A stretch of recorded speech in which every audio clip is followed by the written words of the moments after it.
Sisi tunakukaribisha hapa Lang'ata, kazi ianze, na tuko na request moja, na namuona governor yuko hapa kwa sababu kazi inaendelea. Kitu ya kwanza tungeomba, tunataka hapa kutengenezwe na fire station immediately, kwa sababu hapa tumekuwa na kisa za moto tangu tuingie karibu moto 4. Tungependa, kwa sababu fire station yenye iko karibu hapa ni ile iko Wilson. Sasa hapa kwetu ndugu grounds hapo, governor, tunakuomba fire station iletwe hapo, vijana wetu wafundishwe mambo ya moto. Kama si hivyo, karibu sana ndani ya Lang'ata, na Mungu akubariki, na Mungu abariki Lang'ata mzima. Asanteni sana.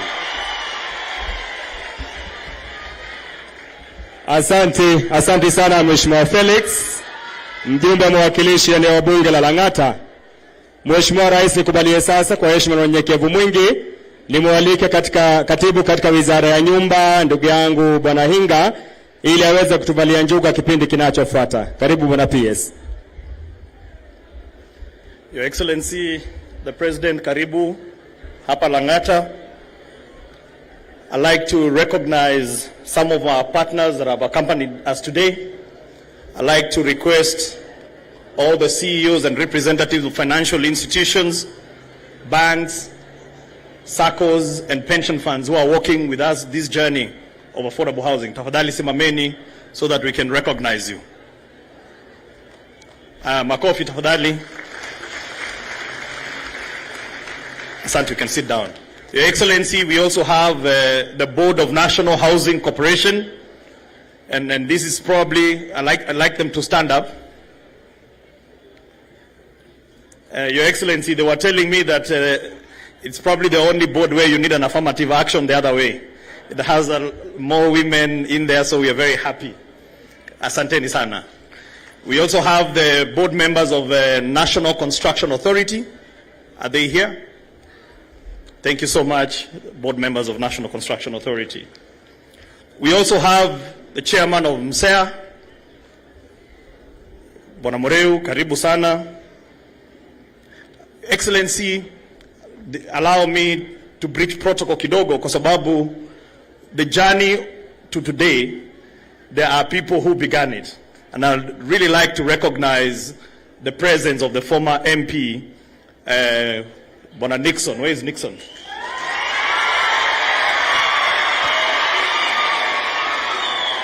Asante sana. And now, Your Excellency, I'd like to invite the chairman of the Settlement Executive Committee, Pastor Baraza, to come and make some remarks. As he comes, Your Excellency, when we go to informal settlements, so that we can be able to work with the community, we allow them to establish their own Settlement Executive Committee. So he is the chairman representing SEC. Karibu.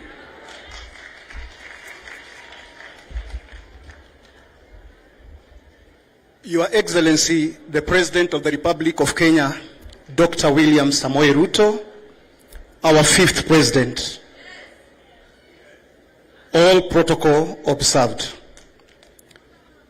Number 1, Settlement Executive Committee, ambayo inajulikana kama SEC, is the link between the government and the community, na ni wale ambao tunachaguliwa na community kwa sababu ya kuzungumuza kwa niaba ya community na serikali yale matakwa ambayo yanahusisha community.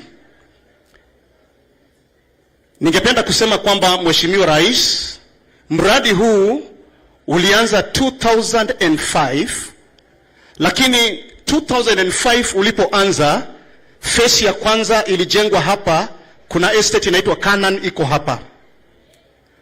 Na phase ya pili ni hii ya Zone B ambayo tumekuwa tukingoja, na ningependa kusema Mheshimiwa Rais, tunakushukuru sana, maana wakati ambapo ulikuwa unafanya kampeni yako, wengi tulikuwa tunakutazama na wengine tulihudhuria mikutano yako kwa sababu tunakupenda sana na tunakuenzi.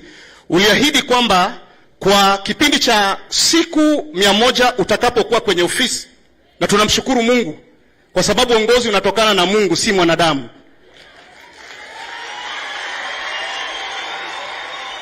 Ulisema utalaunch mradi ya slum upgrading, na tulikuona ulienda kwa mkuru kwa jenga ukalaunch, na kwa mwezi wa pili katika uongozi wako, katika Biblia nambari ya 2 inamaanisha agreement, na kwa mwezi wako wa pili umetufikiria sisi watu wa Soweto B.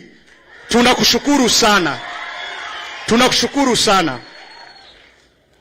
Tulipoanza mradi huu, Mheshimiwa Rais, kama Settlement Executive Committee tulihusishwa kabisa. Tulinegotiate terms and conditions za watu wetu kutoka kwa ground. Ukitazama uwanja huu ambao tumekaa, kuna uwanja mwingine uko pande huu ambao pia ni wa mradi huu.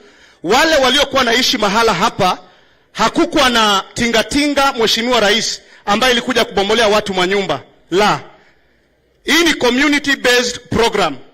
Tulinegotiate, serikali ilitaka kutupatia 19,200, tukawaambia hiyo watu wetu wawezi ikawasaidia kuhama. Tukanegotiate, wale ambao ni tenants walipewa 58,000 kuwasaidia kuhama, na wale ambao ni structure owners walipewa 68,000 kufacilitate, sio kucompensate, kwa facilitate kuhama, ili mradi unapoisha wanarudi mahala hapa. Na tunashukuru sana kwa sababu tumeona kama tunaendelea vizuri.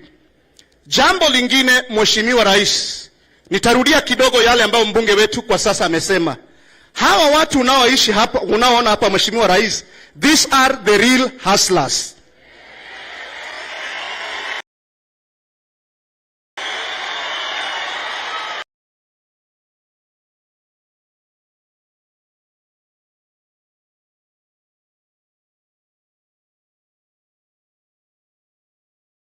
Kuweza kujisaidia kimaisha.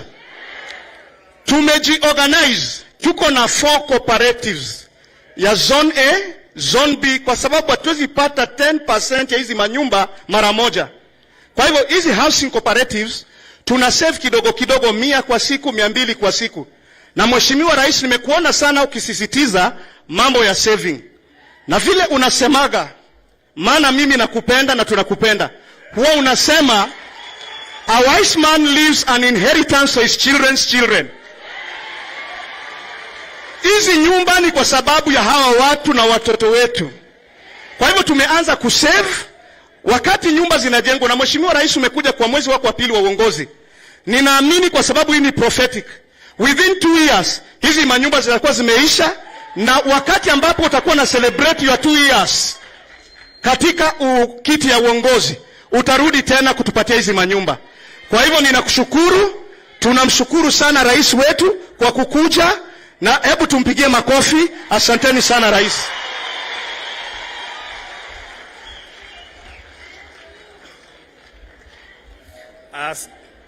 Asante sana Pastor Baraza.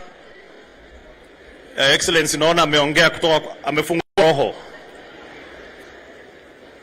Your Excellency, a lot of people have a misconception about social housing, and they have termed it as unbankable. Today, we want to demonstrate there is nothing like unbankability. These people from this area, they don't live on trees, Excellency. Wanaishi kwenye nyumba, but those houses do not qualify as dignity. So what we are doing here is we are not only fulfilling the Constitution requirements of Article 43, but we have found an elegant way of doing it with the private sector. So allow me then, Excellency, to invite the chairman of Intex Construction, Mr. Kishan Galot, to come and address us. He is also the chairman of the Roads and Civil Engineering Contractor Associations of Kenya. Karibu, Chairman.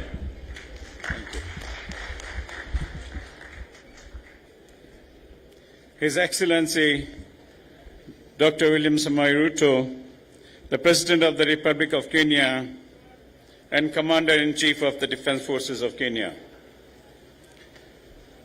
Honorable James Macharia, Cabinet Secretary of Transport and Infrastructure.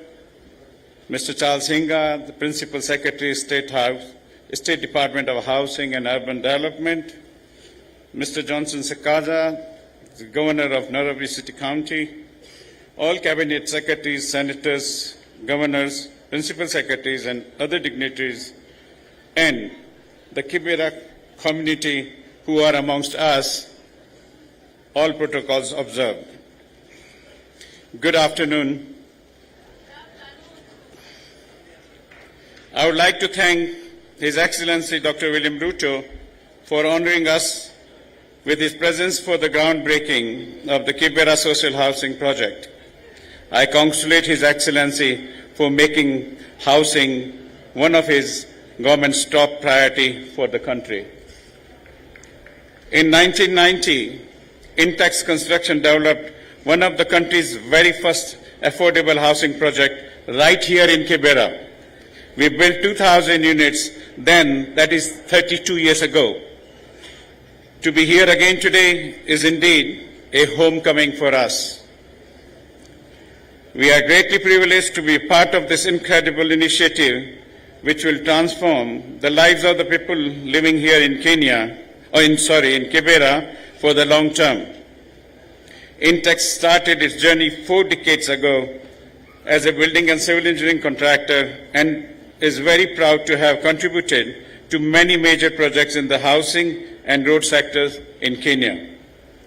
These sectors are the engine of the economy and necessary to ensure inclusive growth across all of our communities.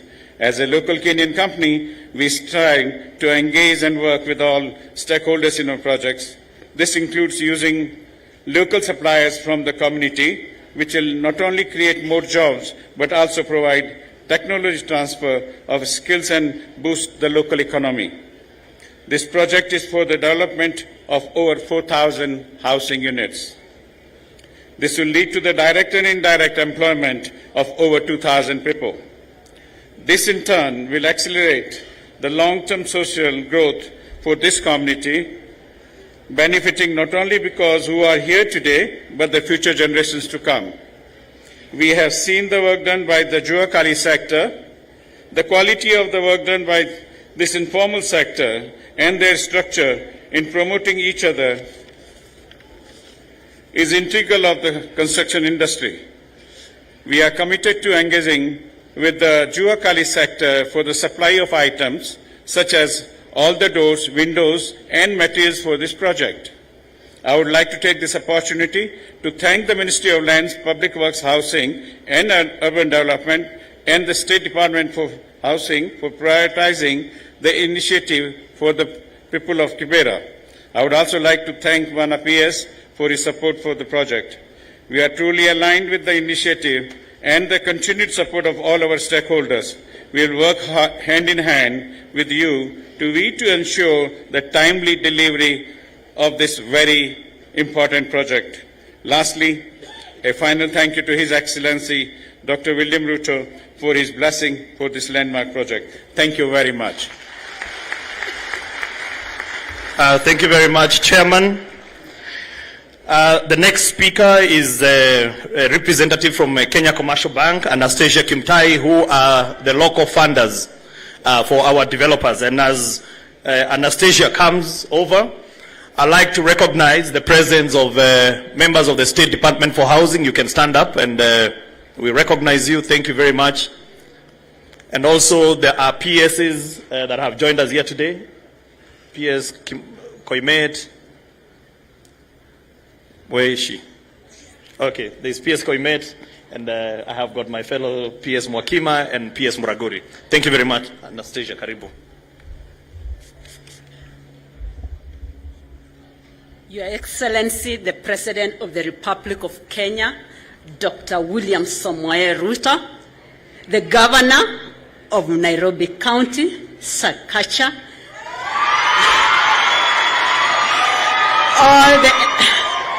all the elected leaders to the national and the county government, the CS and the press and the PSS here, and all the invited guests. As KCB, it's a great honor to be here this afternoon, Your Excellency, to demonstrate our commitment and partnership in ensuring that the agenda of housing as promised in Kenya Kwanza Manifesto, is realized and achieved within the next 5 years. KCB has been a catalyst in driving and pushing the affordable housing agenda through provision of mortgage, hence controlling over 50% of the mortgage industry in our country. Your Excellency, the call is to enable us finance affordable housing. And our presence this afternoon is our commitment, and especially by financing our customer Intex to be able to build these houses. And we will continue together in ensuring that we finance the like-minded investors, and not only end there, Your Excellency. Through the KCB Foundation to Jiajiri platform, we also commit to train especially the people from this locality so that they can get access to employment. Your Excellency, we have submitted various papers to be able to finance the upcoming housing project, specifically Nakuru Mixed Development, 100 Housing Unit, Meru Housing Phase 1, Kisumu Kanyakwar Phase 3, Changamo Development Phase 1, Kirinyanga County Housing Project, 100 Housing, Murang'a Housing, Kiambu Housing, Laikipia. And Your Excellency will keep on submitting our papers for the financing of the upcoming projects. Finally, Your Excellency, is our commitment that we'll work with the National Treasury to make sure under the financial agenda for this country, especially funding and financing the bottom of the pyramid, is realized and achieved. Thank you so much, and we wish you success.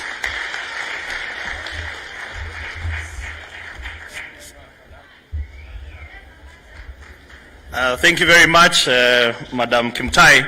Your Excellency, KCB have in writing said that they have an amount of 100 billion that they are committing towards affordable housing. And I'm sure we are going to realize that amount. Next, Excellency, today's occasion is about now the next phase. The next phase, Excellency, is about how we are going to transform the Juakali artisans and the opportunities that are coming up. I'd like to invite the Managing Director or the Director General of NITA. And the reason why we have invited NITA as he comes is because there is a lot of our people that work in these sites. They don't get any certification. And so when it comes to other opportunities like government tenders, they cannot participate because they have no certificate. So we've agreed with NITA that they are going to have a presence here on site to train and certify masons, plumbers, electricians, but also they will go to the 2 other off-sites so that they can certify them there, so that the people don't have to go to offices to look for this certification. They come right where they are working. Thank you very much, MD.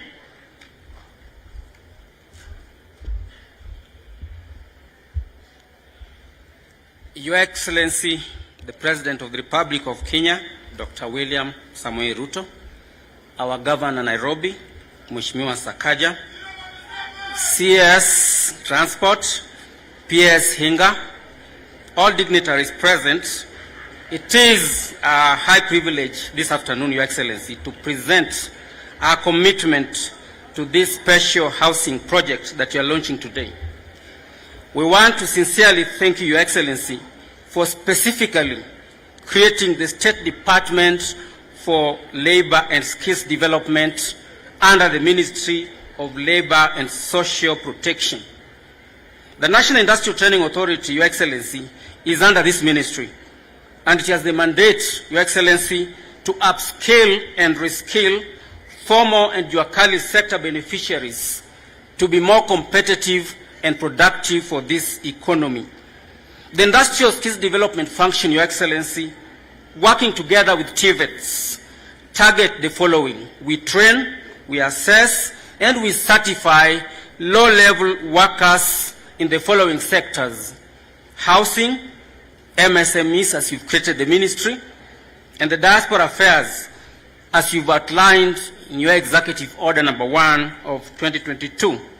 Your Excellency, today we want to commit that we'll support all the artisans and the hustlers who are seated here today in this social housing project, while noting the following, Your Excellency, that when you look at the skills pyramid, normally we configure it in the following ratios, that for every 1 engineer or manager, we have 2 technologists, and to support those 2 technologists, we have 4 technicians, and at the bottom, supporting the technicians are craftsmen or artisans who form the majority at the ratio of 8. So, Your Excellency, this afternoon, we want to say that NITA serves the bottom level of hustlers who form the greatest ratio of workers in a construction site. And for this, Your Excellency, we want to commit to the following 6 areas. 1, that we will ensure that the construction sites are compliant with baseline requirements, including occupational safety and health requirements, and for industrial training and assessment processes. Your Excellency, we will then profile the entry behavior of the hustlers who are seated here today, so that they will profile them for specific trade areas with a focus on the following trade areas: masonry, which is huge in this project, metal fabrications and welding, carpentry and joinery, roofing, plumber pipe fitting, which is scarce in this economy, tiling, Your Excellency, electrical wiring, solar installations, and even painting. But we are not limited, Your Excellency, to these trade areas for the purposes of support. We will then, Your Excellency, apply the recognition of prior learning model, which includes customized on-site assessment to evaluate the capabilities of the hustlers, while on-site that will lead to certifications. Your Excellency then will issue them with NITA certificates for the successful beneficiaries, commencing at level 2 of the qualifications framework, which is basically grade 3, grade 2, and grade 1. Your Excellency, you are aware that the certifications can be vertically enhanced to what we call master craftspersons at level 3, progressing to level 8 at professional master craftspersons. Your Excellency, we want to request that you will approve for us the recognition of prior learning policy framework, so that this can be able to enhance the training of over 500 beneficiaries, Your Excellency. We'll carry out a skills gap analysis and customize reskilling programs in partnership with industry partners, so that appropriate technology transfers are achieved in specific demand areas. We will work very closely, Your Excellency, with NCA, KCB, MSEA, Juakali, and the private sector to scale up technology transfers and to accrue sustainability of these projects. I want to assure you, Excellency, that the stated deliveries above is scalable to other similar projects. And with your support, we will ensure that the artisans and the hustlers in these projects are excellently processed. Thank you, and God bless you. Thank you very much. Next to come, Your Excellency, is the Executive Director of National Construction Authority, my good friend, Engineer Kech. Karibu.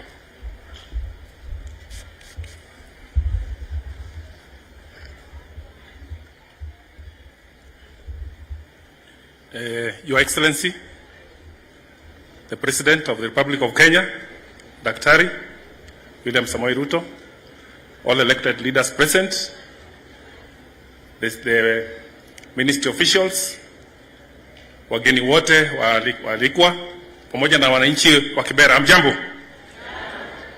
Your Excellency, it is the endeavor of National Construction Authority to ensure that construction is safe and compliant and can serve the generations to come. Your Excellency, in this project, we will team up with other partners, like my colleague from NITA said, to ensure that those who are working on this project get the necessary training and thereafter they get accredited. Your Excellency, this is a recognition that somebody qualifies for whatever work they are supposed to do. Your Excellency, I'm particularly happy to note that previously we have onboarded the construction workers and integrated in projects like the one that happened in Ngara, where a number of components, housing products, were ring-fenced and given to them. They were able to supply very quality products in the standards that were approved based on the document that was prepared. This has really enhanced their business activities and has also professionalized them. We also look at the opportunity where this project in Kibra will also give that opportunity to the people around here to also be part and parcel of that. We have developed standards and specifications that we'll be using to be able to approve those products in the projects. Your Excellencies, before I leave the podium, it is good to note that 82% of construction workers we have in the field across the country have no formal training, and they have acquired the skills they have through the job. It is our hope that in this project we have a framework, we have developed a framework that will be put in place through apprenticeship, where the contractors working will be giving opportunity for mafunzo or apprenticeship, where those workers at the end of the project, they can also be skilled. But Your Excellency, sir, the other challenge that is normally there after the skilling is the tools. A fundi without a tool is like a soldier without a gun, if I may say so. So what we are looking at, and this is working in partnership with one of the pillars that you've created, Your Excellency, which is the SME, to ensure that we have a way in which through the Hustler Fund to be launched, to have a space where there could be some fund to provide for tooling for the construction workers once they acquire the skills.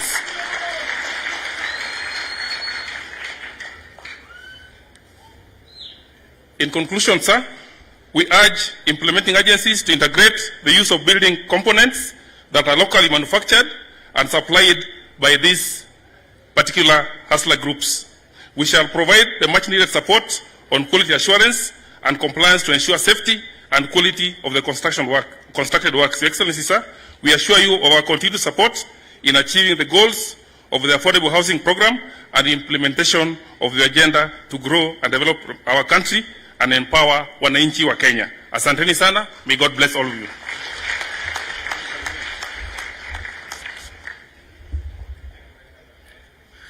Thank you very much, Executive Director for National Construction Authority.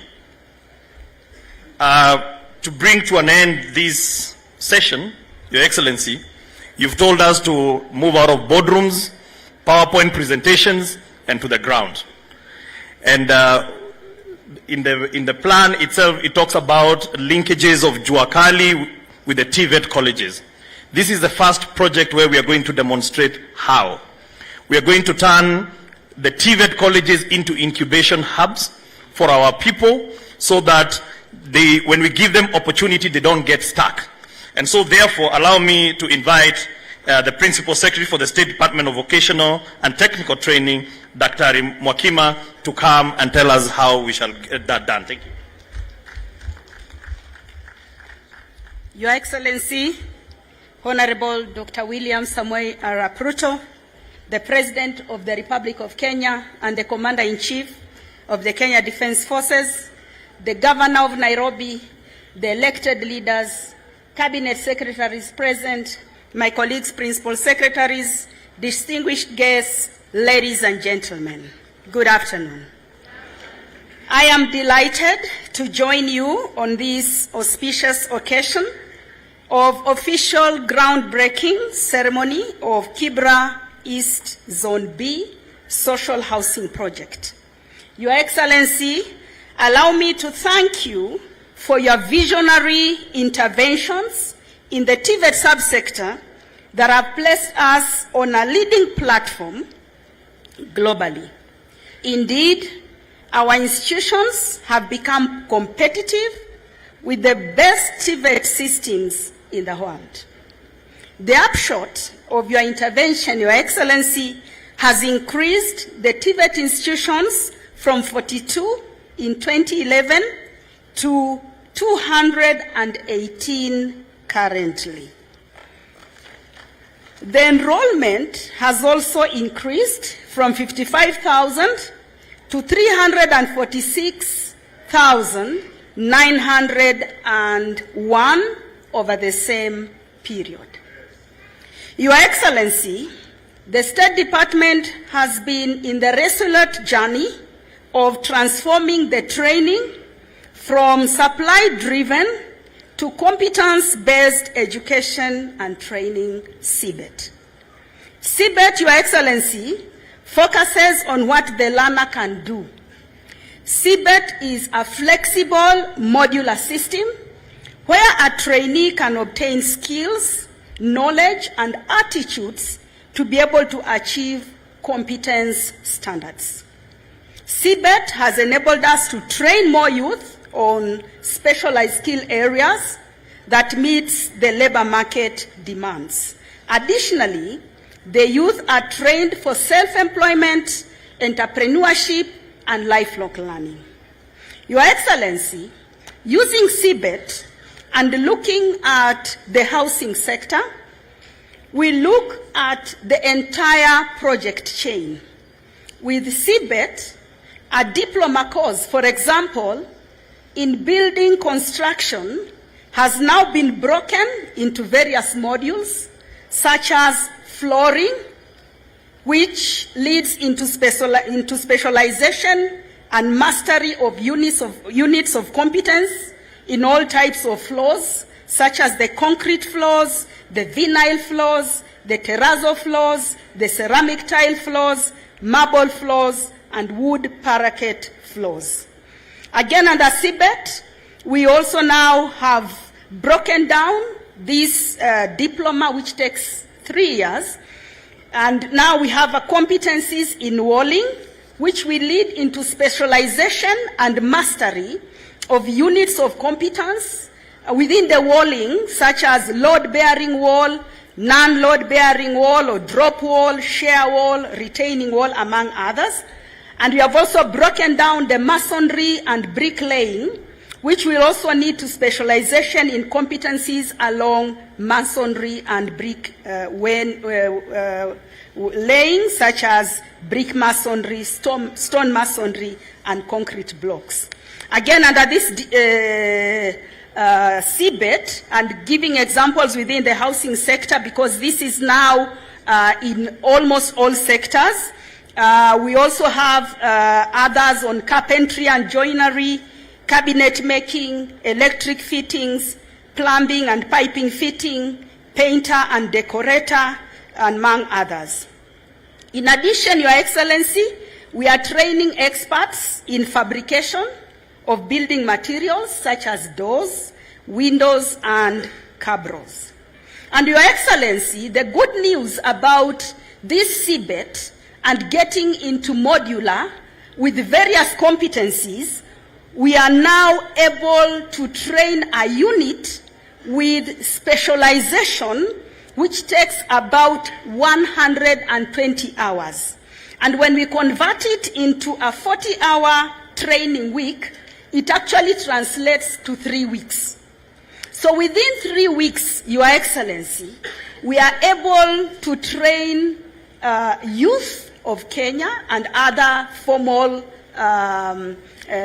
interests to now get into the market and acquire competences that will allow them to employ themselves or be employed and earn as they progress with other competencies. Your Excellency, this is not only cheaper for parents, but is also able to release skills to the labor market within a very short time.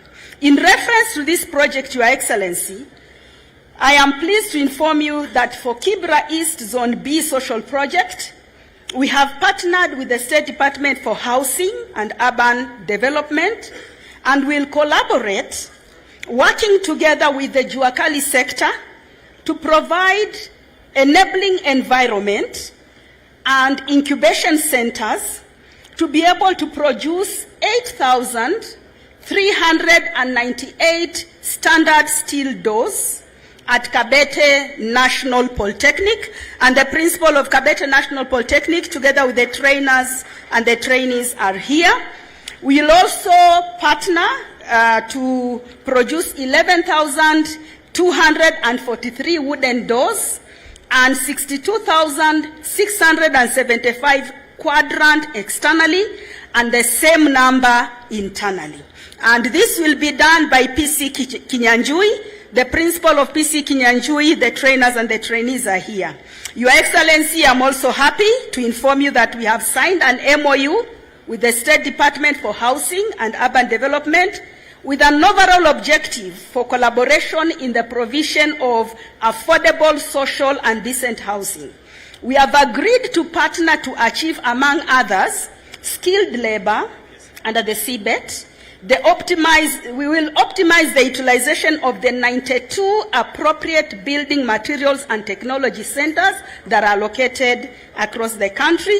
And in addition, we shall fabricate relevant housing parts such as doors, welded windows, and other fittings. Your Excellency, as I conclude, I also want to inform you that we are developing entrepreneurship skills among youth, and we have an industrial TVET linkage component where we have linked Juakali wood clusters along Gong Road to PC Kinyanjui Technical Training Institute, and the Juakali metal cluster along Jogoo Road and Kariobangi to Kamkunji Technical College, and Kabete National Polytechnic has also been brought in because of their expertise in metal work. In addition, Your Excellency, we have finalized the recognition of prior learning policy, complete with the instruments, and we look forward to now get into accreditation because we have successfully piloted it. We have built the capacity, and the TVETs, which are distributed all over the all over Africa, all over Kenya, working together with NITA, we should be able to satisfy. As I conclude, finally, Your Excellency, because of time, within the Kenya Kwanza Manifesto, we have produced the TVET National Blueprint together with the implementation plan. We also have come up with the National TVET Blueprint, and wish to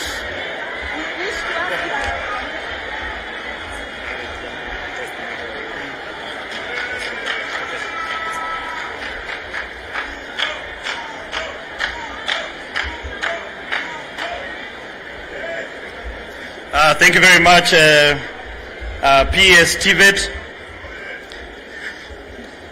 Excellency, this job has faces, and I'd like to invite one beneficiary from Canaan to come and make very brief remarks and tell us where she came from and where she is today. Shiro, karibu.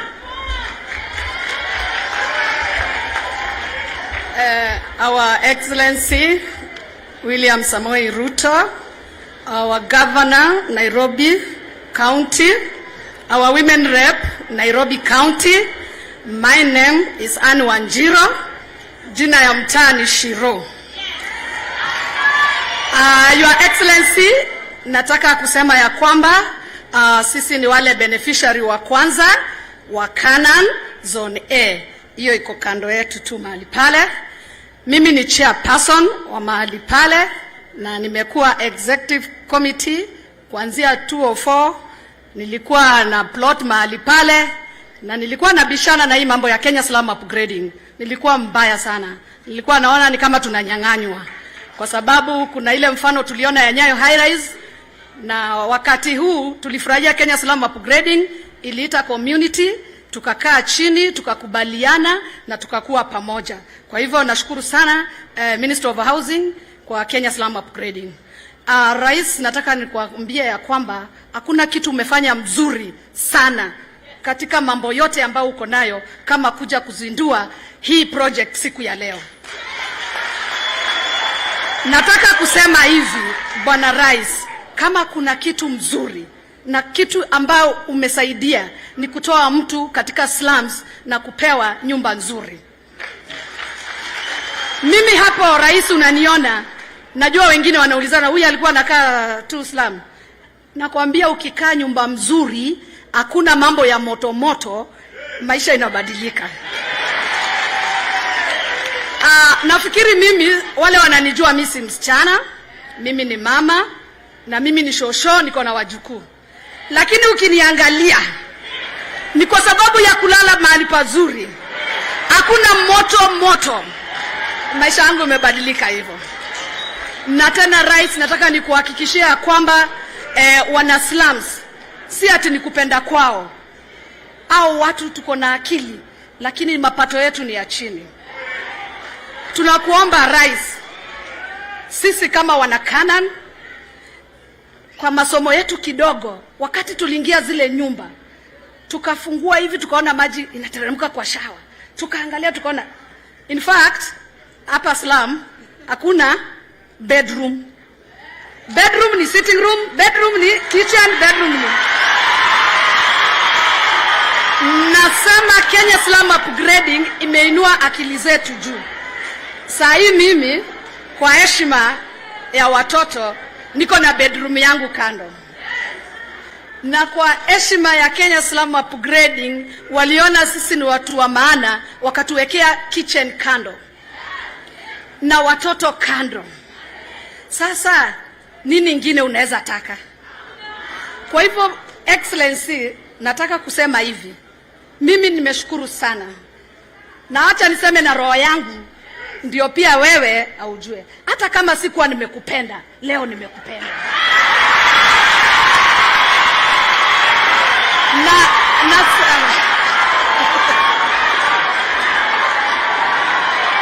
Nataka kushukuru sana rais.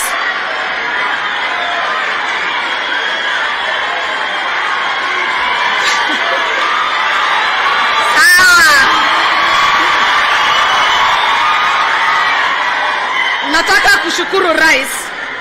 Naomba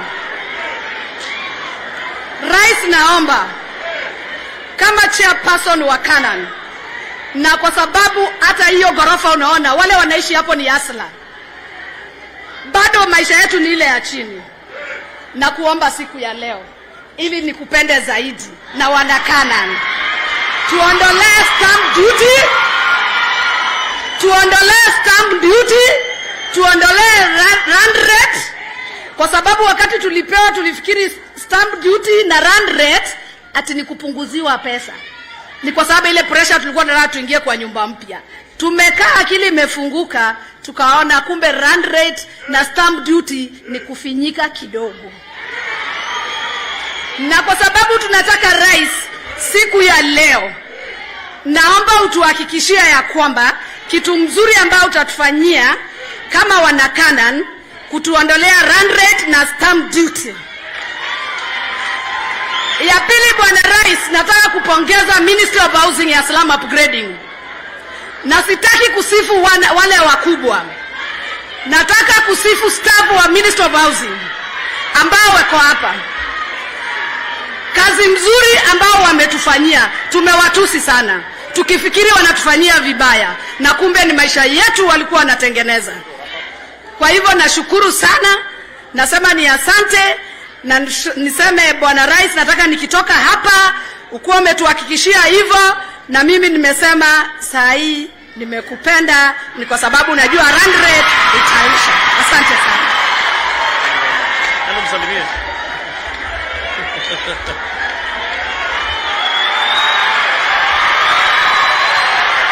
Asante sana.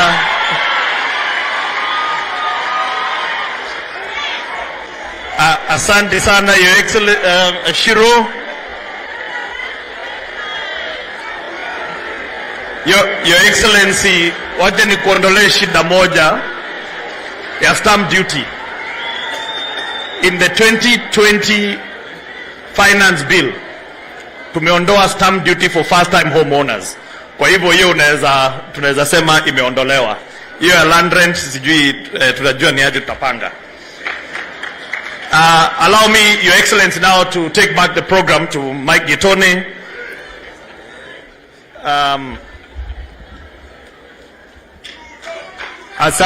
Asante sana katibu wetu. Mheshimiwa Rais, kwa ruhusa yako sasa nikubalie nimwalike gavana wa eneo gatuzi la Nairobi, Mheshimiwa Johnson Sakaja. Karibu sana.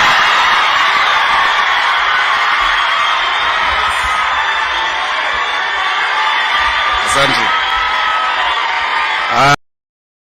Haya.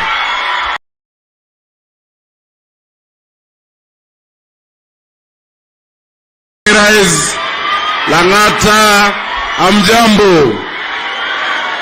Bwana asifiwe. Mheshimiwa Rais, karibu sana hapa Lang'ata constituency, Kibra, Soweto B. Watu wanakupenda. Si mnampenda rais? Na tunachukua kama jambo la heshima sana ya kwamba umeona uwe na sisi tena hapa Nairobi. Tumekuwa na wewe kule Meteorological tukiangalia mambo ya housing. Umetusaidia kama serikali ya county. Asante sana leo hii kuwa hapa na sisi. Mheshimiwa Rais, kabla ya kuzungumza, najua wale viongozi ambao walitajwa labda majina hayakutajwa. Wacha tumseme kwa majina, sana sana wale wa Nairobi, kuanzia na Oyugi, MCA wa hapa.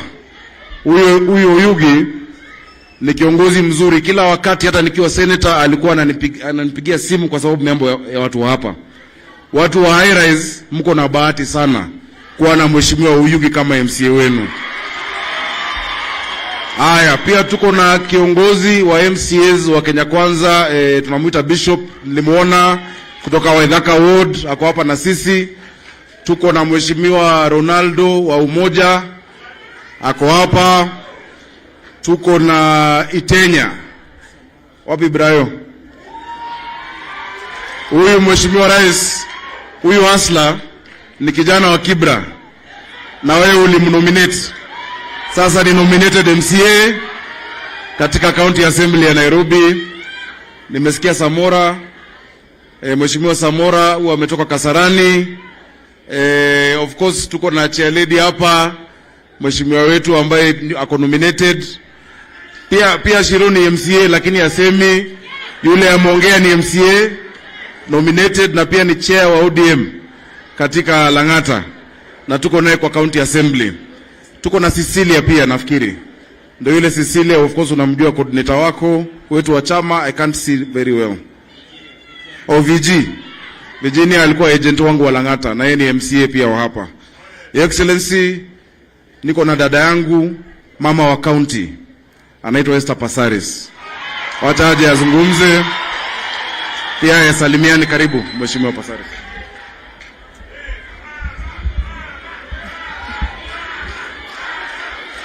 Asante. Your Excellency, Dr. William Samoei Ruto, all protocols observed. Your Excellency, allow me to congratulate you for being the President of this great Republic of Kenya. You were not my presidential candidate, but now you are my President. When we met in Mukuru, you asked us as members of Parliament to be wary of what you want to do for the people of this great country of Kenya in terms of housing, to put dignity back into their lives. And you said you would be bringing a bill for the housing fund. We are waiting anxiously for it because we want our citizens to live with dignity. We want to eliminate slums in this great country of Kenya. Your Excellency, I recently read in the paper that Nairobi is going to have a population of 10 million by 2050. 10 million by 2050. For me, I feel we really need to also guard our population. There is no country that doesn't plan its population that can give wealth to its citizens. I really want to appeal to you, Your Excellency, to look into commodities for our women, to look into gender-based violence and give us more money. Nairobi, thanks to the governor, is going to have the first sexual gender-based safe house. We're ready to do the groundbreaking. We're just waiting for the CS. But having said all this, Your Excellency, I want to also recognize that the father of slum upgrading is none other than Raila Amolo Odinga. And for that, I want to say thank you, because a good leader takes every good project that is there. And I know you're going to look into housing, you're going to look into food security, you're looking into water. In this city of mine, Nairobi, there are women who trade their bodies for water. I was talking to the governor about it. So we have a lot of work to do. What I want to say, we will join hands with you. We will give you support so that we can serve the great country that we call Kenya. God bless Kenya. God bless you, Your Excellency. Thank you.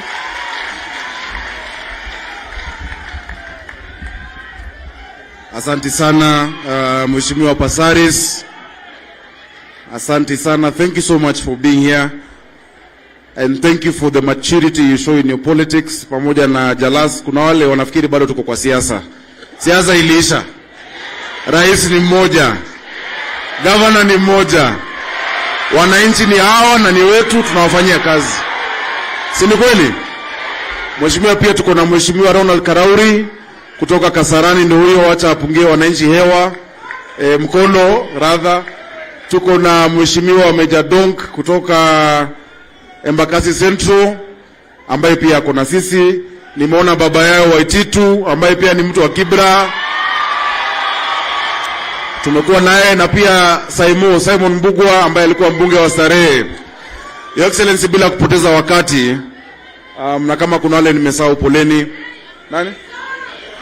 Oh, ulikuwa umemtaja. Tuko na Mheshimiwa Mwalimu Orero kutoka hapa Kibra. Jalas ulikuwa umemtaja. Tuko na Mariga.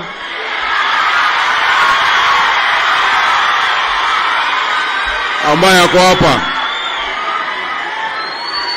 Asante sana.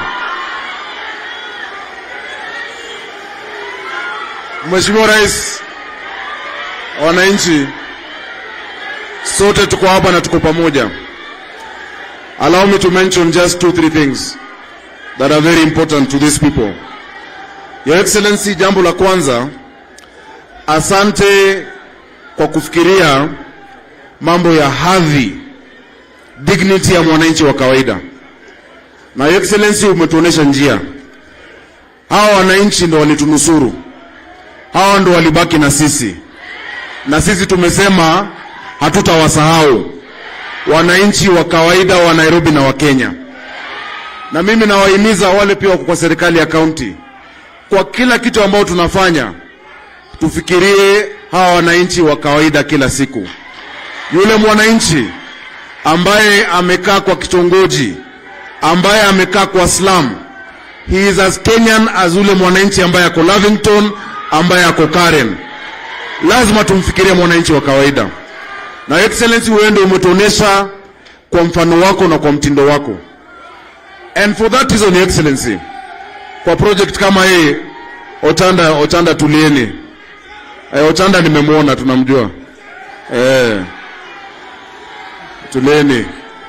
Hawa vijana tunawajua wote, Your Excellency. Ni vijana wako na wanakupenda. Your Excellency, tumesema kama county government, siku za mwananchi wa kawaida kudharauliwa Nairobi zimeisha. Na tulisema ya kwamba kwa mipango yetu yote, kutoka housing ambapo tumesupport, kwa mfano hapa niliandikia PS tarehe 19, alikuwa ameniandikia kutoa approval ya hii kazi ianze without all of those technical steps. Pia ile restriction ya kwenda juu, wanasema usipite a certain height, tumetoa hiyo approval. Na pia waweze kuanza kazi kabla ya kuupload title deed ambayo tunatafuta, tumetoa hizo approval.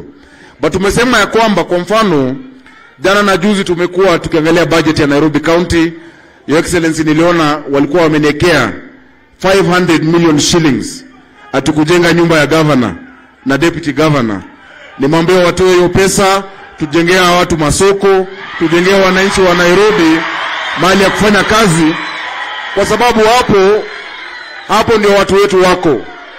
Simi kuna mali inaishi tayari. Sasa jameni, nusu bilioni kujengea gavana nyumba, akina mama hao wanahangaika. Vijana wetu wanahangaika. hawana kazi. So nimeeleza watu wangu kwa county, na najua pia kwa national government wamejua focus yetu iko kwa mwananchi wa kawaida. Tuangalie mwananchi wa kawaida kwanza, sisi tutajipanga huko mbele, si ni kweli? Jambo la pili, na nimekubaliana na mheshimiwa Jalas. Mheshimiwa Jalas ambaye ni ndugu yangu sana, na tulikuwa wasanii pamoja. Tumesema ya kwamba ile TVET, Your Excellency, ambayo ilikuwa inaendelea hapo Madaraka, na wewe ndio ulizindua, tuimalize ili vijana wetu waweze kupata training hapo ndani kwa TVET. Na najua hatua 2-3 TVET itakuwa imeisha. On top of that, tuko na vocational center ambayo tumeaward hapa Hairas, na mheshimiwa wetu Oyugi amesukuma, nimehakikisha imekuwa awarded ili vijana wetu tusome, tusikae mtaani tu. Tunataka kutoka kwa dimanga, hiyo dimanga utatoka bila kulambuku bana. Sawa sawa? Tukiwafungulia TVET, tukiwafungulia hii vocational training, go there, get educated. Hata kama ni studio ya mtaa, enda hapo ujaribu usani yako. Ukikaa tu mtaani ungoje Jalas ama Mwalimu Orero akupatie za macho ama Mariga, hatutaenda mahali. Sawa sawa?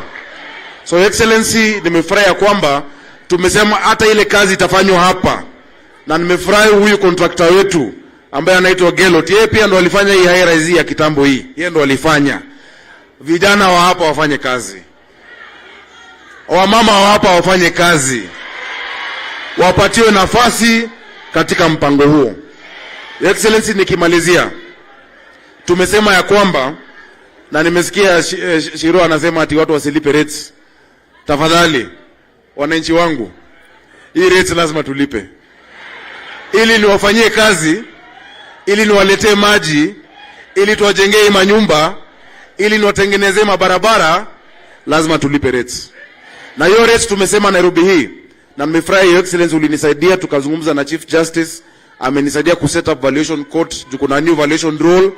Rates Nairobi watu watakuwa nalipa mwezi kwa mwezi, monthly, instead of kulipa ati mwaka moja pesa mingi, tulipe polepole. Mzee Kibaki alikuwa anatuambia kulipa ushuru ni kujitegemea. Sawa sawa? Ili tujenge mji wetu wa Nairobi. Thank you very much, Your Excellency. Gani ingine? Kazi mtaani. Your Excellency, wakati ambapo tulikuwa na kazi mtaani, I can tell you for sure, Your Excellency, the crime rate in Lang'ata and Kibra went down by 47%. Ilishuka na 47%. Na kuomba, na nimeona mheshimiwa Hinga, PS Hinga ndo alikuwa brainchild na alifanya na wewe hii kazi mtaani, tukishirikiana county government na serikali yako.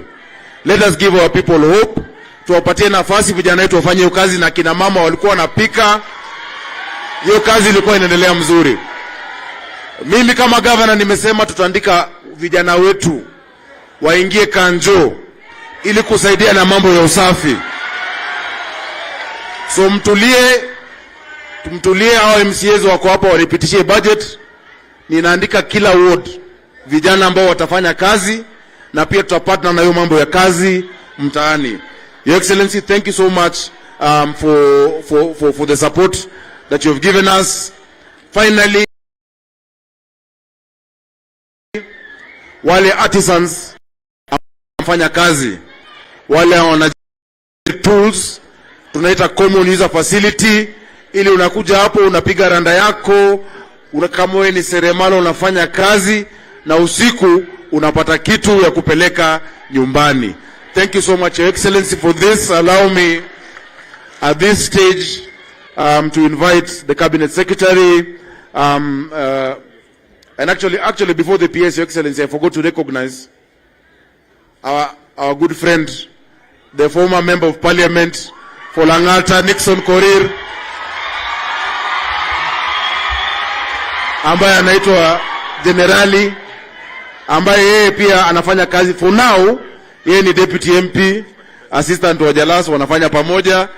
Lakini Your Excellency, nakuomba kwa niaba ya watu wa Nairobi, Najua hujamaliza kuunda serikali, angalia huyo Nixon vizuri. Pia asonge aingie kwa serikali yako. Asante sana.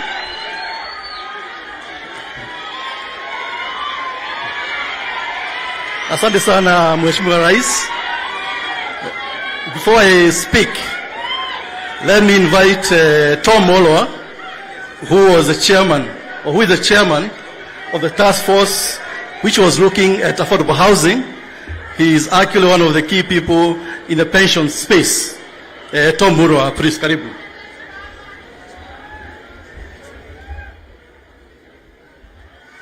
Your Excellency, the President, Dr.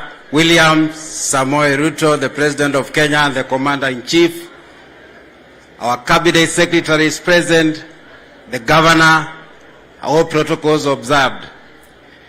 Bwana Rais, Kenya sisi tunajulikana sana kwa mambo mengi duniani.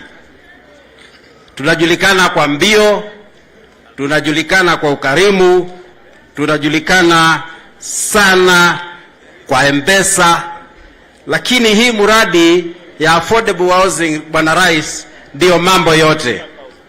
Your Excellency, tunajua ya kwamba si tu nyumba.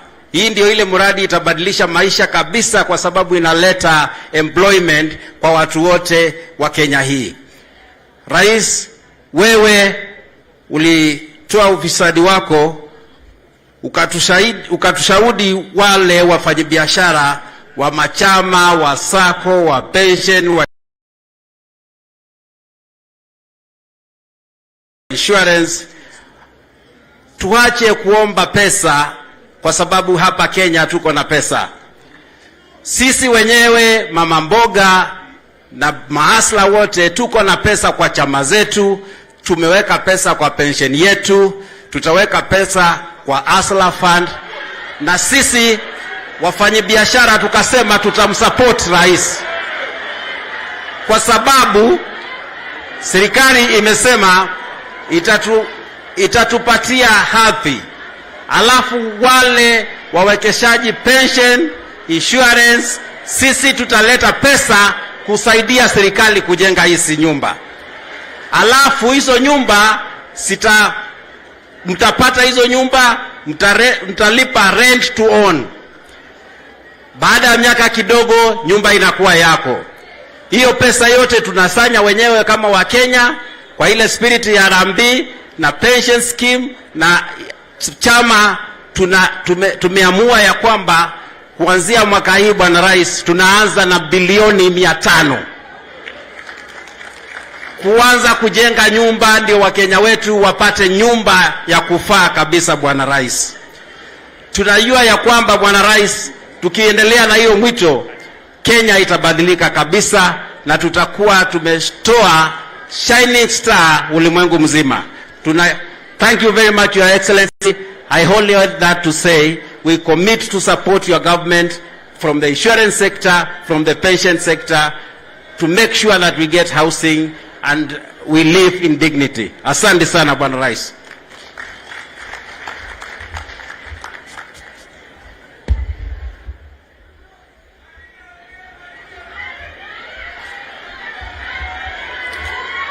Your Excellency, because of time, kwa sababu wakati umeenda sana, we shall proceed with the program. But let me say this, even as we wait for the President to come. One of the key advantages we have in this country is that now we have political will at highest level in terms of the President leading the way. Na akirudi hapa nitarudia tena. Niseme hivi, in the last 1 month, ndugu zetu, the President has been to 3 different projects for housing. Kama governor alisema, tulikuwa kule Mukuru, halafu juzi tukaenda Rogai kule Kajiado. And what is important, ndugu zetu na dada zetu, ni kwamba mahali rais anaenda, he carries the entire leadership with him. Because ukiangalia hapa, sasa mwesikia Tom Mulo ameongea. Yeye mkuu wa pensions. Kuna wa bank wako hapa. Bankers are here. You had KCB. Mkiangalia kuna developers who are here. Investors. So, what is important is to know, tukienda mbele, hakuna mahali itaachwa nyuma. Wajua, Excellency, nilikuwa nasema, hii ni ya muhimu nirudie tena. What you brought to us in this country is leadership in terms of supporting areas which you never have developed. Wajua tulijaribu miaka 10 iliyopita hii mambo ya housing. Lakini what was required is political will. Ukienda Kajiado, governor ako hapa. Ako huko. Ukiangalia governor wa Nairobi ako hapa. Ukiangalia women rep ako hapa. Lakini kwa sababu rais ako hapa, kila mtu ako hapa. Ukiangalia kama mabenki yote iko hapa. Ma pension funds. So, nafikiri Excellency, tukiendelea namna hii. Sasa naambiwa kutoka hapa utaenda Nakuru. Halafu uende mahali pengine. I think within a short time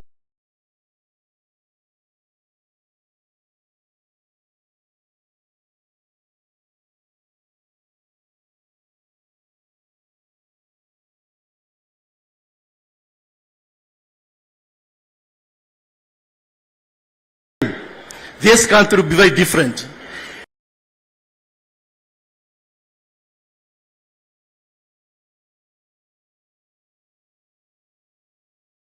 In Africa, in the world, it is Kibra. Sasa, kwa sababu hii muradi, another 2 years, hiyo itakuwa ni story. It will be a story behind us. Kwa hivyo rais, kwa sababu ya masaa, ni kushukuru kwa kuja, na ningeomba tusimame sisi zote, tumkaribishe rais wetu wa Kenya. Asante sana.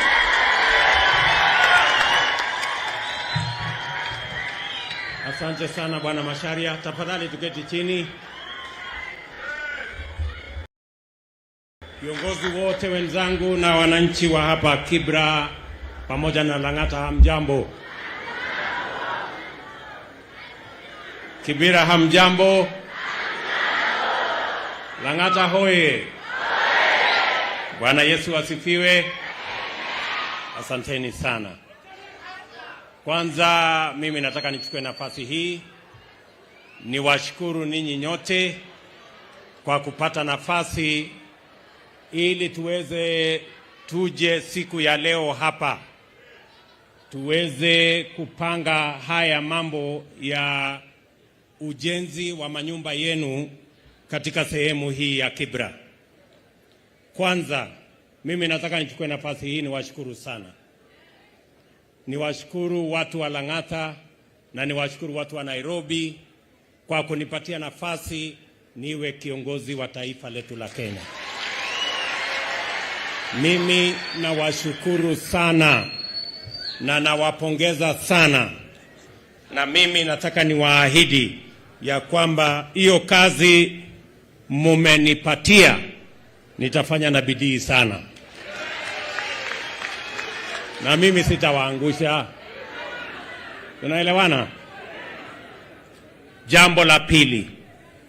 Wakati nilikuja hapa Lang'ata katika uwanja huu, niliwaambia ya kwamba nitarudi hapa kwa mapenzi ya Mungu chini ya siku 100 kuanzisha hii mradi ya ujenzi wa manyumba katika hii Kibera Soweto B.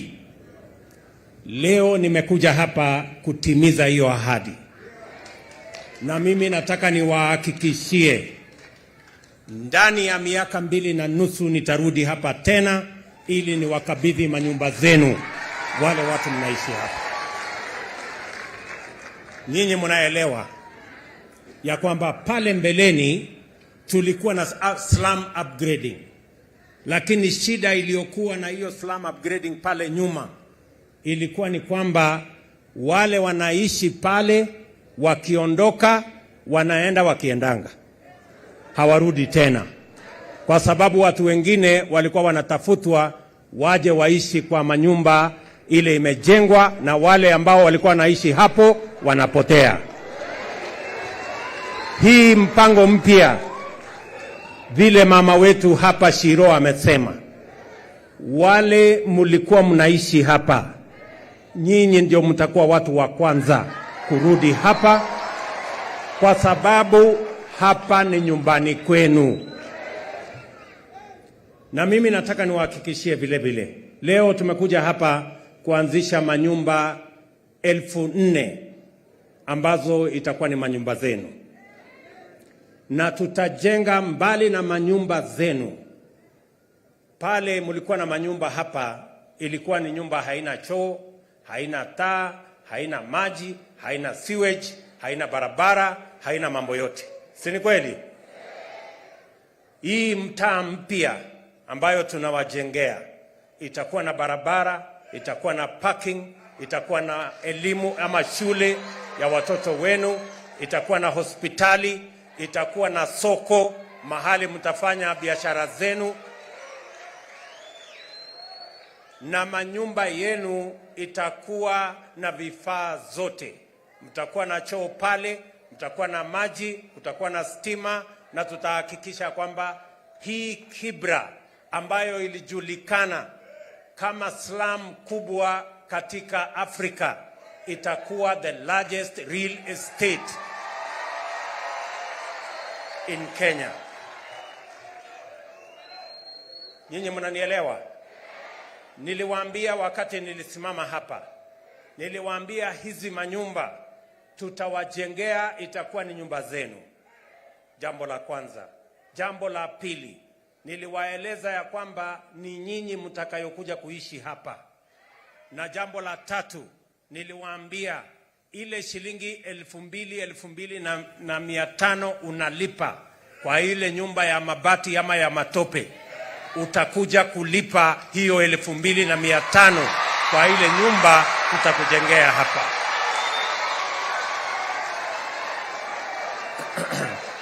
Nyinyi mnanielewa?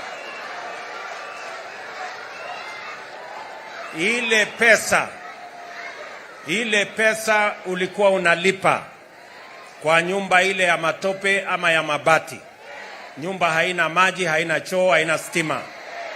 Sasa utakuja kuishi katika nyumba iko na hiyo mambo yote, na utalipa ile pesa ulikuwa unalipa pale.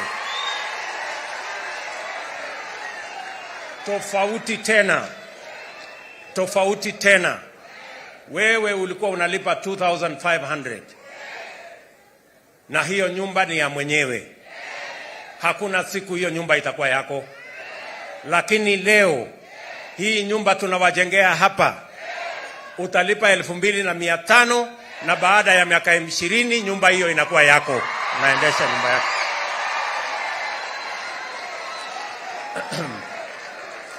Nyinyi mnanielewa? Na mimi nasimama hapa kuambia watu wa Nairobi ya kwamba leo tunaanzisha ujenzi wa manyumba hapa Kibra Soweto B. Mimi nataka nimwambie waziri pamoja na permanent secretary ya kwamba waanze kupanga mambo ya Soweto C, kwa sababu chini ya mwaka mmoja nitarudi hapa tena ili tuweze kuanzisha ujenzi wa Lang'ata B, Lang'ata C ikifuatwa na Lang'ata D, ndio tufunge mambo ya slum hapa Kibera. Tumekubaliana watu wa Lang'ata? Watu wa Kibra tumekubaliana? Hiyo ndio mpango nilikuwa nimewaambia ya housing. Na hii mpango ilikuwa katika mipango yetu for the last 5 years. Lakini the last 5 years tumejenga nyumba 2,000 peke yake. Mimi nataka niwahakikishie watu wa Nairobi na watu wa Kenya ya kwamba kabla ya mwaka mmoja, in the next 1 year, tutakuwa tumeanzisha ujenzi wa manyumba 200,000 katika taifa letu la Kenya. Because this is a project that cannot wait. The rate of our urbanization is at approximately 4.4%. It means 500,000 people every year move to our urban areas. And because we have not developed enough infrastructure, many of our dwellers in our cities and towns and townships, majority of them, almost 60%, live in slums. Because we have not been able to plan appropriately. We construct about 50,000 houses every year. Out of that 50,000 houses, only 2%, about 1,000, are affordable for the majority of Kenyans. They fall in the category of affordable housing. And that is why we are making it a deliberate program to build 50% of all our housing must be in the category of social and low-cost housing, so that we can pay attention to the majority of Kenyans who live in our slum areas. Na sababu hiyo, tumesema ya kwamba tutaongeza nyumba tutakazojenga kila mwaka ifike 1,200, kwa sababu tayari tuko na upungufu wa manyumba milioni 2 Kenya ya wananchi kuishi. We already have a shortage of 2 million houses. And every year we are supposed to cater for another 250,000. So it is important as a country that we focus in this area so that we can give the people of our country dignity. They can live in areas that are dignified, and they can fend for themselves, and they can bring up their families in environments that are of good quality and in environments that are in tandem with the provision of our constitution.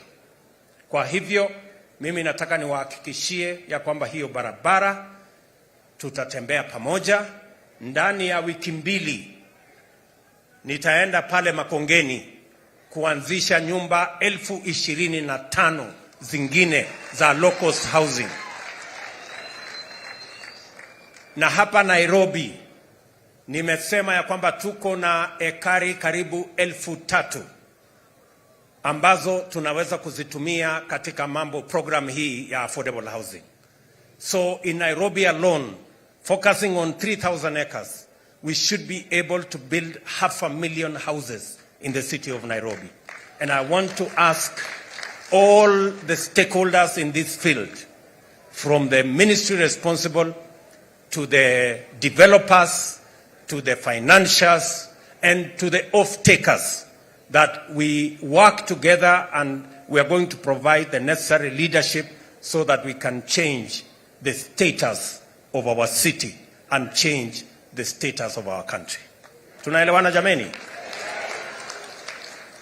Hapa wakati mambo ya ujenzi itaendelea, tutakuwa na wafanyi kazi karibu 2,500 watakaofanya kazi katika huu mpango. Vile vile tutakuwa na biashara.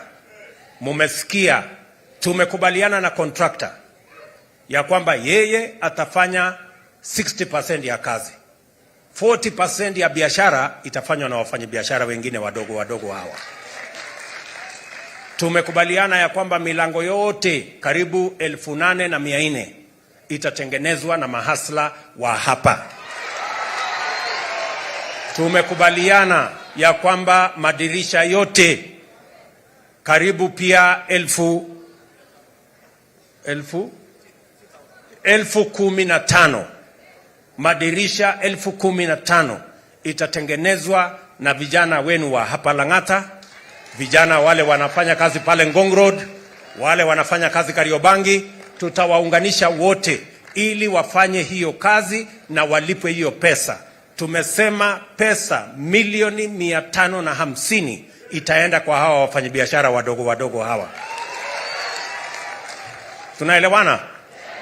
na tunaweka mkataba, tunaweka contract ya kwamba hiyo kazi itafanyika kwa mpango huo, so that we make sure that we have the local content of this contract, so that ordinary small beneficiaries and other stakeholders, the juakali sector, na tumekubaliana ya kwamba PC Kinyanjui watatusaidia kwa sababu serikali tayari tumenunua equipment ya karibu bilioni 30 na tumeweka katika all these technical and vocational training centers. Tunataka hiyo equipment itumike kusaidia watu wa juakali kutengeneza hiyo milango, kutengeneza haya madirisha na kutengeneza ile quarter, naitwa nini? Yes, hiyo maneno mmeweka hapo inaitwa quadrants. Quadrants zote tunahitaji quadrants 1,120 za ndani na za nje. Hizo zote zitatengenezwa tukitumia machine ambazo tumenunua tayari, iko katika TVET zetu, na watu wa juakali mtashirikiana na TVET zetu ili mkubaliane hiyo biashara itaendeshwa namna gani. Wase, mmesikia? Mmenielewa? So mimi nataka tukubaliane kwa njia hiyo, na vile vile nimesema ya kwamba mimi nilikuja kuanzisha hii Lang'ata Technical Training College hapa Madaraka, si kweli? Na tumekubaliana na mbunge wenu wa sasa ya kwamba hiyo mpango lazima tuikamilishe, na pia tuhakikisha ya kwamba kuna equipment ili vijana wa kutoka hapa Lang'ata na hata wale wa Kibra tuwapange na ujuzi na mambo ya kuelewa ya kwamba hiyo kazi itafanywa kwa njia gani. But meanwhile tumekubaliana na NCA pamoja na NITA ya kwamba watakuja ili kuwapatia certification wale vijana ambao watafanya kazi hapa, mafundi. Hata kama wewe huna makaratasi, hiyo makaratasi tutahakikisha ya kwamba umepata. Ninyi mnanielewa? Tuko na mpango ambayo tunasema inaitwa recognition of prior learning. Kuna watu wengi mafundi hawajaenda shule lakini wako na skill ya ufundi. Si kweli? Na tumesema hakuna haja ya kupeleka mtu ambaye anaelewa kazi shuleni tena. Fanyia yeye mtihani, patia yeye karatasi, aendelee na kufanya kazi.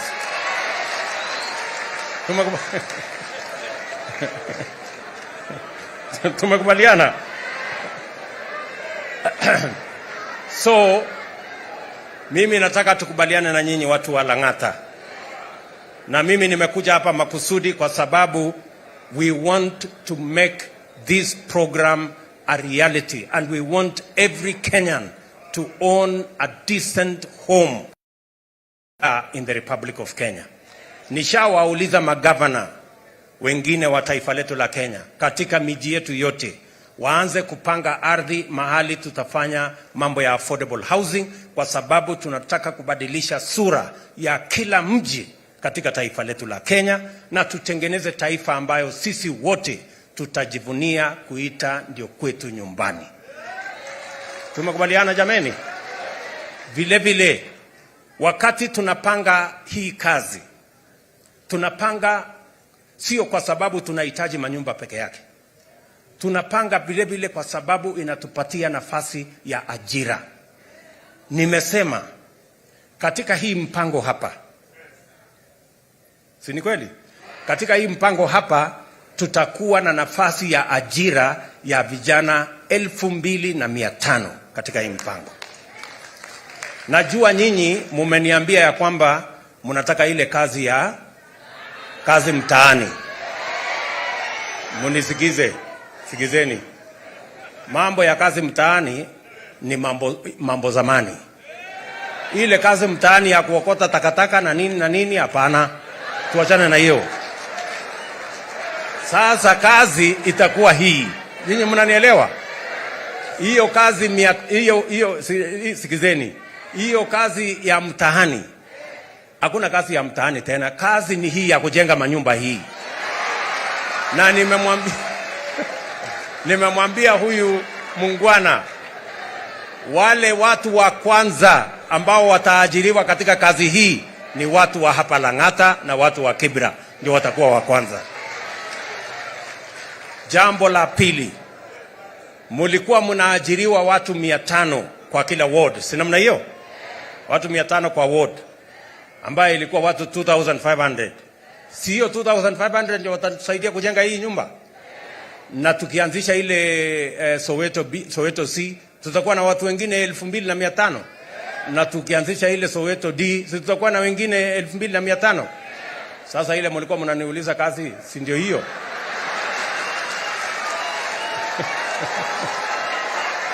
Vile vile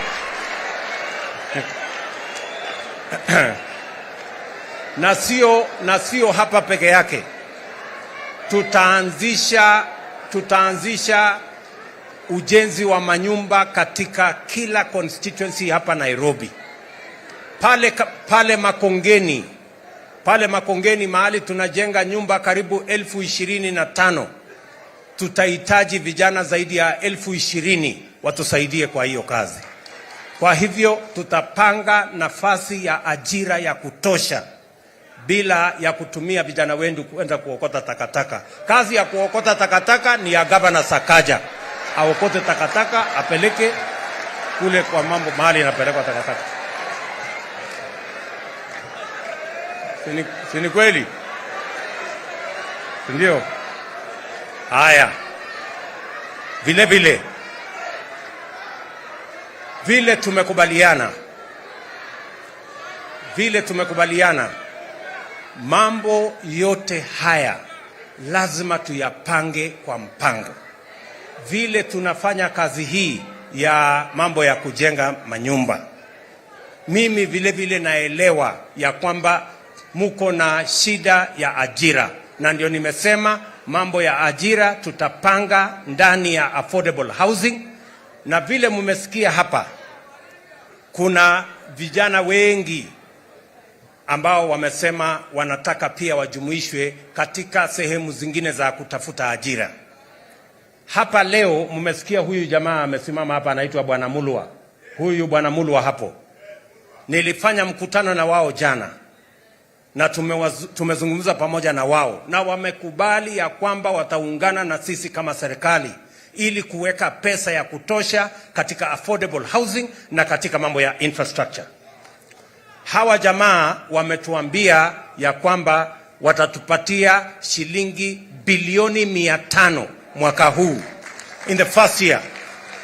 Alafu mwaka ujao tutapanga na wao watuongezee ingine bilioni 500 ili tuwe na pesa ya kutosha ya kujenga manyumba kwa kila Mkenya aweze kupata mahali pa kuishi pazuri, na tuweze kujenga taifa letu. Na vile hiyo bilioni 500 wanatupatia, watatusaidia pia katika kujenga ile industrial park, mahali ya agro processing, mahali ya value addition, mahali ya manufacturing.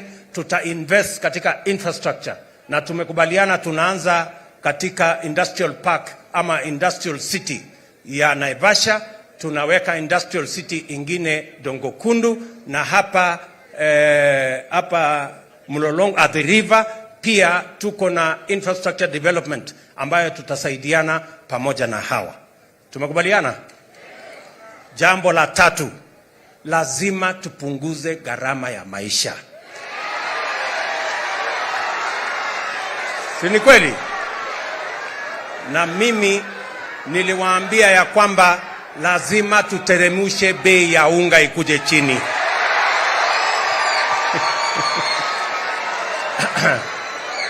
Na hiyo safari ya kupunguza gharama ya unga na gharama ya maisha tayari nimeianzisha. Tayari tumepatia wakulima wetu mbolea magunia 1.5 na tunawapatia ingine magunia 6 wazalishe chakula, ndio chakula ifike hapa ikiwa bei nafuu, na bei ya unga tuanze kuiteremusha. Mimi nataka niwaambie hivi, wale walioharibu hii mambo ya unga mpaka ikafika shilingi shilingi 230 walikoroga hiyo mambo kwa miaka 4, si ndio? Si waliharibu kwa miaka 4? Munipatie tu mwaka moja peke yake nitakuwa nimenyorosha. Si namna hiyo? So mos sijui kama tunaelewana, tuko pamoja. Mwisho, mimi nataka nikubaliane na nyinyi. Huyu mama Shiro, chairman wa hapa Canaan, amesema ya kwamba alikuwa anipendi sana, na kwa sababu umenipenda hata mimi nakupenda sana, ndio? Na ni kwa sababu sisi wote tunakubaliana. Tumemaliza mambo ya siasa jameni, si ndio? Na mimi nataka niwahakikishie, hakuna mwananchi wa upinzani na hakuna mwananchi wa serikali. Sisi wote ni wananchi wa taifa moja, taifa la Kenya. Ile ilifanyika katika uchaguzi, mulitugawia kazi. Mukasema wengine waendeshe serikali, wengine wakuwe walimu wa kusahisha waende upinzani, na sisi wote tunafanya kazi moja, kazi ya wananchi. Si ni kweli? Kwa hivyo tutashirikiana, tutafanya kazi pamoja ili tuweze kutimiza malengo ya Wakenya. Wakenya wote wanataka chakula ipatikane kwa bei nafuu, wanataka watoto wao wasome, wanataka waishi mahali pazuri, wanataka barabara zikuweko, na ya muhimu zaidi wawe na maji nyumbani. Tayari tuko na mipango mitatu ya kuongeza maji hapa Nairobi. Tayari nimeamuru watu wa Athi Water ile mpango ya Northern Collector Tunnel tuweze kukamilisha kabla ya Disemba. Ndio maji karibu 140,000 liters every day be available, 140 million liters iwe available in Nairobi, which is 140,000 cubic meters. Tunaelewana? Mpango ya pili, tayari nimeongeza pesa katika dam ya Karemenu ambayo itatusaidia kuongeza maji Nairobi. Na number 3, nimekamilisha ile mpango tulikuwa nayo katika dam inaitwa Ruiru 2 ambayo pia italeta maji hapa Nairobi. Na jana tumekubaliana na waegezaji tutatengeneza dam ingine inaitwa Maragwa 4 na Ndarugu, ili tuhakikishe ya kwamba kila mwananchi wa Nairobi na kila mwananchi wa counties ambazo za metropolitan hapa Nairobi wanapata maji ya kutosha. These are commitments I am making because we have a plan to deliver on these commitments. Tumekubaliana watu wa Lang'ata? Tumekubaliana watu wa Kanairo? Ya mwisho. Hii mambo ingine yote mimi nitafanya na hawa viongozi wenzangu, lakini kuna ile lazima hata na nyinyi mufanye, si ndio? Si ndio? Mimi nataka niwaulize kwa unyenyekevu, na mimi nawauliza nyinyi na Wakenya wengine wote, vile tutaweza kudeliver, vile tutaweza kuhakikisha kwamba tunatimiza, tuwe na barabara, tuwe na maji, tuwe na stima, tujenge hii manyumba yenu. Kila mmoja wetu lazima alipe ushuru. Kila mtu lazima alipe ushuru, si ndio? Kila mtu alipe tax. Tumekubaliana? Mambo ya kulipa ushuru is not negotiable. Hatuwezi kuwa na mjadala ya kulipa ushuru. Na kila mtu, tukianza na sisi ambao ni watu wakubwa, lazima tulipe ushuru. Kama mama mboga anang'ang'ana mpaka analipa shilingi 50 kwa kanjo, mbona sisi wengine tusilipe ushuru ya Kenya jamani? Unaelewana? Mimi nakubaliana na mama Shiro. Sisi wote mutakubali tulipe ushuru kila mtu jamani? Munisaidie. Na mtu akikuja akuambie ati tukate kona ndio tusilipe ushuru, mwambie hapana. Wewe unataka kuharibu ili nyumba ile inajengwa pale Kibra nikose, ama barabara ikose. Kila mmoja wetu awe ni jeshi na shujaa ya kuhakikisha ya kwamba kila Mkenya analipa ushuru. Tafadhali na waomba, mahali unafanya kazi, kama unafanya kazi mahali fulani na unaona yule mwenye hiyo kazi anakata kulipa ama anakwepa kulipa ushuru, wewe tuambie, kwa sababu huyo anataka kuharibu maisha yako. Kwa sababu mtu asipolipa ushuru anaweka hiyo pesa kwa mfuko yake, anatuletea hasara kama taifa la Kenya. Na ndio mimi nakubaliana na mama huyu, Mama Shiro. Mama Shiro ameomba mambo ngapi? 2. Amesema ya kwanza, tunataka utuondolee ushuru ya mambo ya stamp duty. Na hiyo nimekubaliana na yeye kwa sababu hii.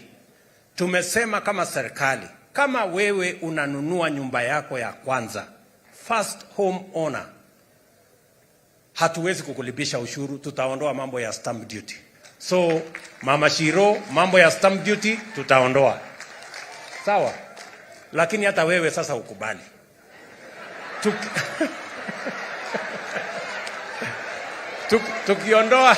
Tukiondoa ushuru ya stamp duty, ile ya rates wewe ulipe. Kwa sababu usipolipa rate tutatoa wapi maji jameni? Na barabara tutajenga na nini? Na stima tutaweka namna gani? Na huyu mtu ataokota takataka namna gani, huyu mtu wetu Sakaja? Lazima ama mnataka kuishi kwa mji yenye imejaa takataka? Ndio. So nawaomba wale wote, we understand we have to balance issues, and I agree with Mama Shiro that we can bend over sometimes, but I want to also ask each and every Kenyan, wherever they are, that we must all pay our taxes. It is the only guarantee that we have for the independence of our country. Tusipolipa ushuru, tutakuwa watumwa wa wale wanatukopesha pesa. Na nobody wants to be a slave of anybody. Mnataka tuwe watumwa? Mnataka tuwe slaves ya watu wengine? Hapana. So the only way we can remain independent as a country is to make sure that we pay our taxes, we take charge of our development, and we are not slaves to those who lend money to us. Mimi nawauliza kwa unyenyekevu, hii kazi nyingine tutafanya, munisaidie kila mtu alipe ushuru, kila kazi mahali inalipa ushuru ilipwe, ndio tuweze kujenga Kenya pamoja. Tumekubaliana? Tarehe 1 Disemba Hustler Fund inaanza. So na sasa nyinyi mjipange na biashara. Si kila mtu anajua vile ya kufanya biashara yake. Tunaelewana?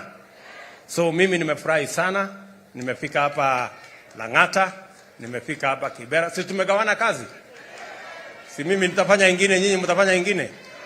Na tuko pamoja. Tutatembea pamoja. Tumekubaliana. Nataka niseme asanteni sana, mjue na wapenda sana na watakia baraka ya Mungu. Asanteni sana. Thank you.